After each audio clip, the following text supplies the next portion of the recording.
Vous pensez peut-être que la tapisserie est un art ringard, dépassé au léger parfum d'antimite. Eh bien, pas du tout.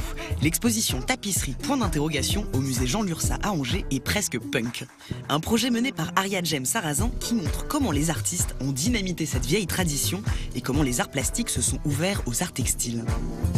Alors avec Marie-Hélène Bersani de la Manufacture des Gobelins et l'artiste Annette Messager, tissons le fil de cette histoire d'amour entre les plasticiens et le tissu. Une histoire qui commence dans les années 30 avec les peintres abstraits. Quand on s'est intéressé à l'art abstrait et qu'on a fait rentrer l'abstraction en tapisserie, on s'est rendu compte que finalement, c'est une technique qui permet toutes les possibilités d'écriture. Et là, ça a été une grande ouverture, de l'air frais qui est rentré. Picasso, Matisse, Braque s'y intéressent, les thèmes sont modernes, mais la technique, elle, reste traditionnelle. Au XVIIe, XVIIIe, XIXe siècle, on a voulu traduire le plus possible tous les effets que l'on voit dans la peinture. Sauf que c'est de la peinture, et la laine, c'est autre chose. Il faut attendre les années 60 pour que la tapisserie ne soit plus qu'une simple imitation de la peinture.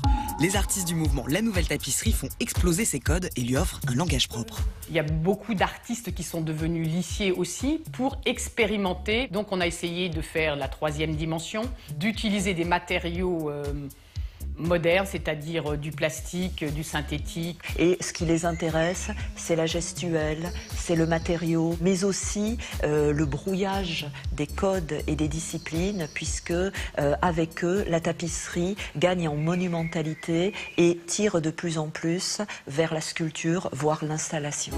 Une révolution tapisserie qui brouille les genres.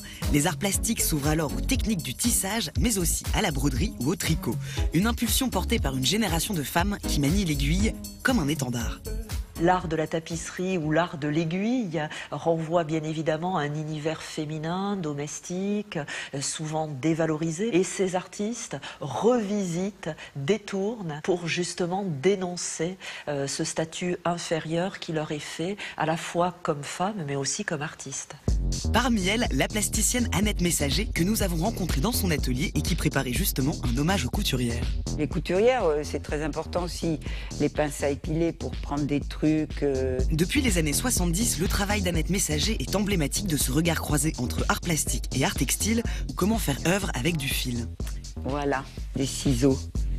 Pour moi, la peinture, c'était ringard, le marbre, le bronze, et puis en plus, il faut dire que j'avais peu de moyens. J'ai brodé, je crois, 150 proverbes sur les femmes. Et ils étaient tous sexistes, machistes, insensés. Je me souviens à un moment, j'étais en vacances et sur un bateau et je les brodais et les gens autour, oh, comme elle est sage, cette jeune femme, de faire ses broderies, tout ça, c'est très bien, alors que c'était des horreurs que je brodais.